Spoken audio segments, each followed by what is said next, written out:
Hello student, how are you? I hope all is well. Today I start about the topic of pathogenesis of HIV. AIDS disease के पहले part में हमने HIV के structure के बारे में study की थी। आज यहाँ हम उसके बारे में स्टडी करेंगे कि कैसे ये रोग फैलाता है, किस पे अटैक करता है, किन कोशिकाओं पर वो सबसे पहले अटैक करता है। तो इस मामले में सबसे पहले हम चर्चा करेंगे कि ध्यान रखेंगे HIV केवल उन्हीं कोशिकाओं पर, उन्हीं सेल्स पर अटैक करता है जिनके सेल के प्लाज्मा मेम्ब्रेन पर CD4 टाइप की प्रोटीन पाई जाती है। ठीक है, और वो रिसेप्टर प्रोटीन के रूप में होती है। ठीक, तो अब ये ध्यान देंगे कि ये CD4 टाइप की प्रोटीन तो बहुत सारी कोशिकाओं में पाई जाती है, लेकिन CD4 टाइप की ये प्रोटीन सबसे ज्यादा मात्रा में T4 लिम्फोसाइट पे ही पाई जाती है।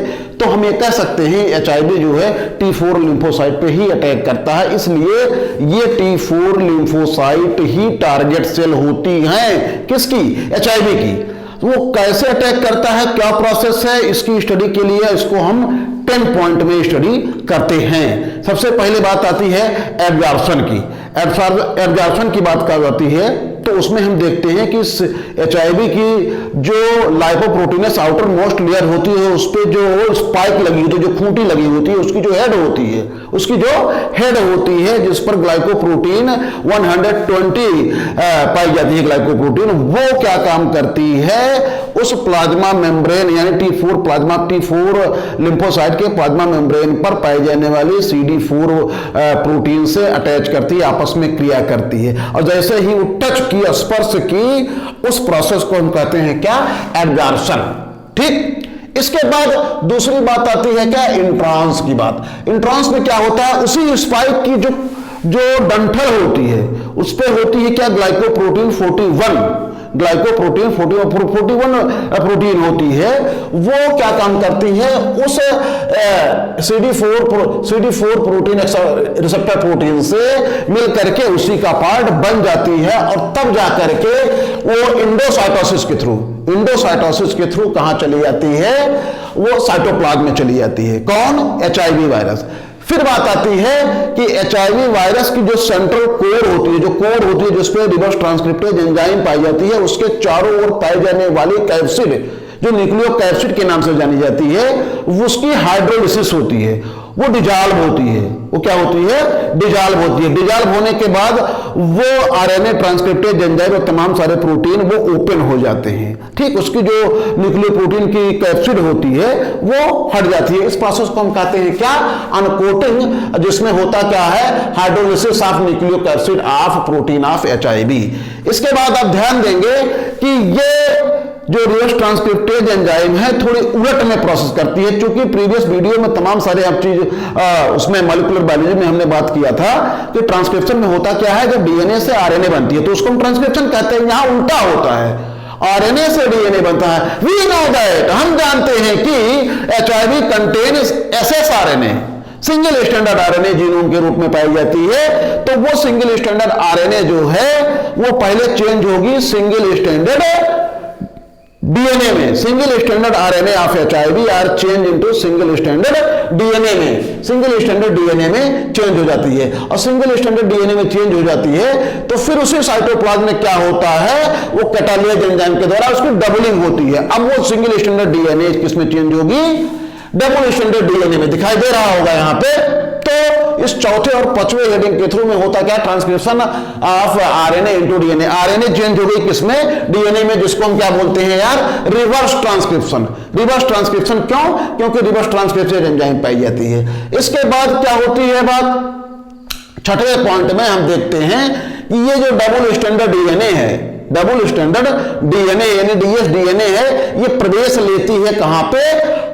उस T4 लिम्फोसाइट के न्यूक्लियस में, जिसको हम कहते हैं entrance into nucleus into integration into T4 DNA with the help of integrase enzyme. इसमें क्या होता है यार, जब ये डबल स्टैंडर्ड DNA चली जाती है तो इससे दो टाइप की RNA बनती है। क्या बनती है? दो टाइप की RNA बनती है। दो टाइप की RNA बनती है। एक टाइप की RNA को हम क्या कहते हैं? HIV जीनोम, फर्स्ट टाइप के आरएनए को हम कहते हैं एचआईवी जीनोम, और उसी डबल स्टैंडर्ड डीएनए जो न्यूक्लियस में चली आई है वहां से बनता है दूसरे टाइप की आरएनए जिसको हम एमआरएनए कहते हैं, जिसको हम एमआरएनए कहते हैं। ठीक, तो ये आप 6 पॉइंट में देखेंगे। और यहां इसके बाद 7वें पॉइंट में क्या होता है, repeated transcription of viral single standard DNA. इसका ट्रांसक्रिप्शन होता है, ट्रांसक्रिप्शन होने का बार बार होती है, तो बार बार होने से 2 टाइप की इसमें आरएनए बनती है। 2 टाइप की आरएनए में फर्स्ट टाइप की आरएनए यहां बाहर निकलती है न्यूक्लियस के बाहर, और दूसरे टाइप की जो आरएनए है जो डबल स्टैंडर्ड डीएनए से बनी हुई है प्यारे, वो निकलती है कहां से, उसी डबल स्टैंडर्ड डीएनए से, किस रूप में, एमआरएनए के रूप में। तो अब आप ध्यान देंगे कि 7वें और 8वें में क्या होता है यार, synthesis of GNA, synthesis of genome and nucleoprotein of HIV. ठीक है ना, इसमें क्या होता है, जीनोम एंड न्यूक्लियोक एसिड की जीनोम की वो फॉर्मेशन होती है, सिंथेसिस होती है। ठीक, बात समझे नहीं समझे, फिर से मैं दोहरा दूं, यहां सिंगल स्टैंडर्ड आरएनए से ये चेंज हुआ था रिवर्स ट्रांसक्रिप्टेज एंजाइम के थ्रू वो सिंगल स्टैंडर्ड डीएनए में, और सिंगल स्टैंडर्ड डीएनए नहीं एसएस डीएनए वो कन्वर्ट हुई थी कैटालेज एंजाइम के थ्रू डबल स्टैंडर्ड डीएनए में। और डबल स्टैंडर्ड डीएनए जो है चली गई थी कहां पे, वो न्यूक्लियस में चली गई थी। यहां पे लिखा है entrance to nucleus and integration of T4 DNA चली गई थी। फिर यहां पे रिपीटेड ट्रांसक्रिप्शन होती है, क्या होती है, रिपीटेड ट्रांसक्रिप्शन होती है। फिर होता है 2 टाइप की आरएनए बनती है। पहले टाइप की आरएनए वो यहां देखिए बनी हुई है, ये निकल आती है न्यूक्लियस से बाहर, और दूसरे टाइप की आरएनए जो डबल स्टैंडर्ड डीएनए से बनी हुई है वो चली जाती है कहां पे, वो भी बाहर चली जाती है, लेकिन वहां पे उस आरएनए को हम एमआरएनए कहते हैं। ठीक, अब यहां पे एमआरएनए का भी मल्टीप्लिकेशन होता है। देखिए ट्रांसलेशन होता है प्रोटीन सिंथेसिस के थ्रू, और लिखा क्या है, viral protein form by the breaking of long peptide chain protease enzyme. ठीक, अब ये दोनों प्रकार की आरएनए एसएस आरएनए के नाम से जानते हैं। पहले टाइप के आरएनए को, पहले टाइप के आरएनए क्या है, सिंगल स्टैंडर्ड आरएनए जो कहां से बनी है, डबल स्टैंडर्ड डीएनए के थ्रू बनी है, और यहां पे एमआरएनए ये भी डबल स्टैंडर्ड डीएनए के थ्रू बनी है। अब ये दोनों आरएनए जो है एमआरएनए और एसएस आरएनए जो न्यूक्लियस में बन के आई है, फिर से दोनों आपस में क्या करेंगे, जुड़ेंगे।